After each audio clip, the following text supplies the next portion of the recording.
Okay, my name is Ellie Claire Gordon. This is my student ID 44009712. And this is my audience. Everybody? Okay. Alright. When you think of beer, I'm guessing you think of America's drink of choice, college kids at a tailgate, or simply sitting on the beach with a cold one. Whatever suits your fancy. Simply put, beer can be a great conversation starter, which is why I've chosen to tell you all about, well, beer. But not just any beer, rather the Irish originating Guinness beer. Even though Guinness is found all over America, its roots come straight out of Dublin, Ireland, where a young entrepreneur by the name of Arthur Guinness was inspired to create this insanely famous beer. I'm going to tell you all a story about Arthur Guinness and his unlikely approach to creating this beer, how it peaked worldwide, and simply what it is. Arthur Guinness was born in 1725, and he was a brewer in Dublin in a time where alcohol was extremely important to the people. It was so important that they all avoided water entirely because they unknowingly polluted the same lakes and rivers from which they drank from. Disease was spreading fast, and many people were dying. It was very commonplace in that era to turn to alcohol, so many people began to make their own alcohol, only worsening the drunken society of the time. To help out with their tortured and depleted society, many began to brew beer, which was lower in alcohol content and safer because the process of brewing and the resulting alcohol killed the germs that made water dangerous. Everyone was doing it. Evangelicals, monks, you name it. Those who brewed beer were respected and honored for their good works. At the age of 27, Arthur Guinness opened up his own brewery in Dublin, Ireland.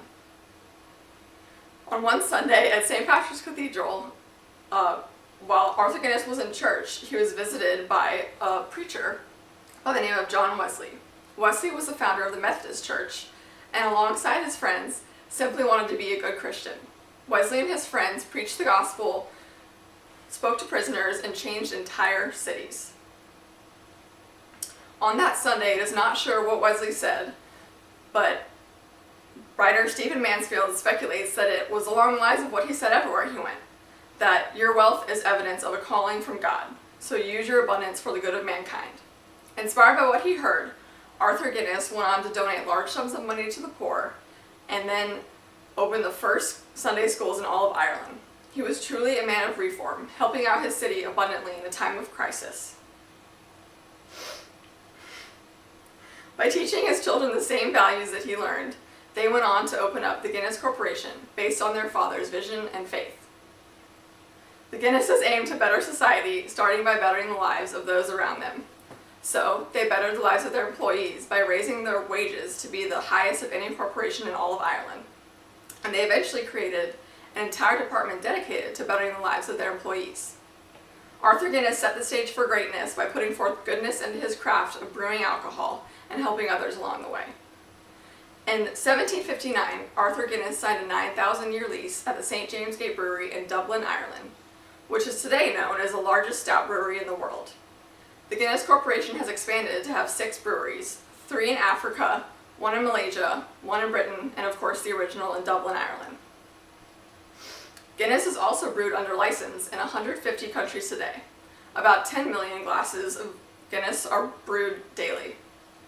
Although visitors haven't been permitted to enter the actual brewery at St. James Gate in Dublin for over 40 years, the Guinness storehouse was built in 1904 and sits just adjacent to the St. James Gate Brewery.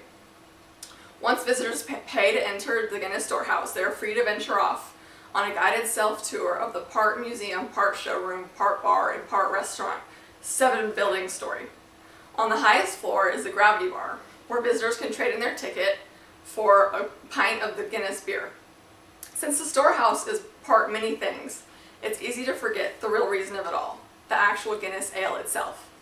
So, what exactly is Guinness ale and what makes it so popular? Guinness is a dark, filling beer that's served cold in Ireland and in most other countries except for England, where it's served warm. Also called stout, it's made using roasted malt or barley, water, and yeast.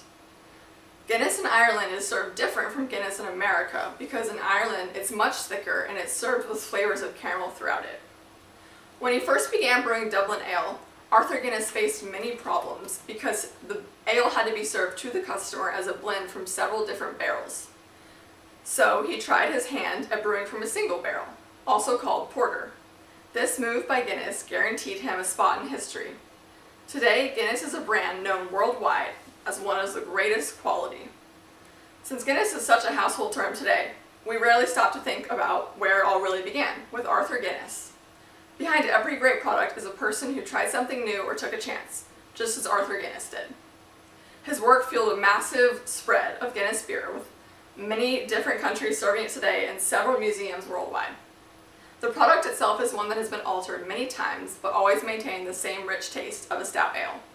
The mantra of earn all you can, save all you can, and give all you can was ingrained in Arthur Guinness's mind at a very young age and has been passed on to generations after him. And the success of the Guinness family has not stopped yet. Thank you all so much for listening to my speech, and I hope that you leave here with a greater knowledge of the Guinness name. All right.